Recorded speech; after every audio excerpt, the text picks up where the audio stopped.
Welcome to Business Purpose and Clarity with Petri. I'm your host. We talk about startup life, insights, practical tips, mistakes, failures, and everything between. Do you love math? Are you good at calculating stuff? Well, in this episode you don't need math, but you need to figure out some numbers. Don't worry, it's not complicated, back of the envelope type of stuff. You can do it just with a pen and paper. But it's important that you actually do that, because I have seen a lot of startups who are not doing it. And this is where you should start. You should really look at, is there a business case here? Can I do this thing, what I'm planning to do, I'm already doing, in a way that is profitable? Can I make it in a way that it's affordable for the customers, that they're actually willing to pay for the stuff? Is the price point appealing? Does the process work all together so that, it's not exactly there, by the every penny and cent, but I know that it's in the neighborhood that we have like a 50% or 70% or whatever profit margin, and, there's enough people in the world who can actually theoretically and potentially buy it. I'm quite disappointed in a lot of companies. I'm talking with early stage startups, and sometimes they're in accelerators or they are still figuring out their business models, but they haven't done this math. And it's a waste of time for everyone. If it's pretty obvious that you just don't have a market.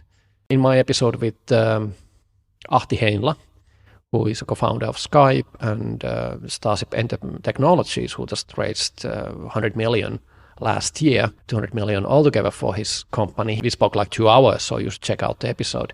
The Impossible Equation is the title for that episode.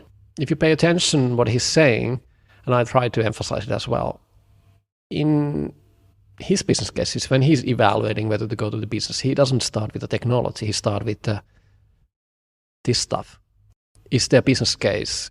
In the case of Skype, he figured out that it's just really expensive to call to London from Tallinn, Estonia, or some other places. So it was 100 or 1,000-fold more cheaper to use IP, internet protocol, for the same amount of information, meaning the voice, audio. So that's how it started. Like, hey, we can do this like 100 or 1,000 times more cheaper by just using different way of transferring the audio data. And that's how Skype started.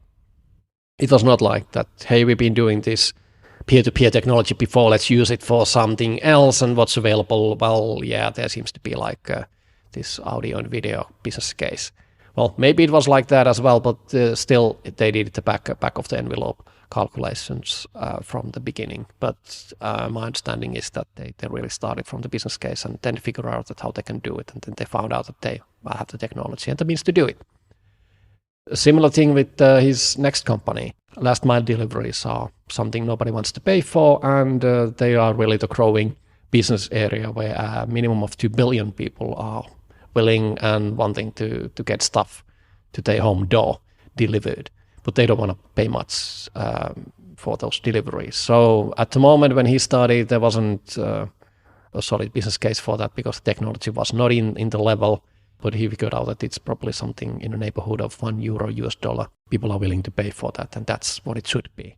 And then from that revelation, that 2 billion people wanting to get regular stuff daily or weekly, yeah, it sounds like a business case, but can we do it? It's the technology, is the process where we can actually deliver that price point. And that's the whole business case then, how he's been doing it for a long time and raising a lot of money for it, and also having a lot of those delivery robots working as we speak, or as you hear me talking. That's the back of the envelope, what I'm meaning. You figure out before you go too far that are people willing to pay for, what are they willing to pay for the stuff, and then can you actually deliver, can you do something which actually hits that price point?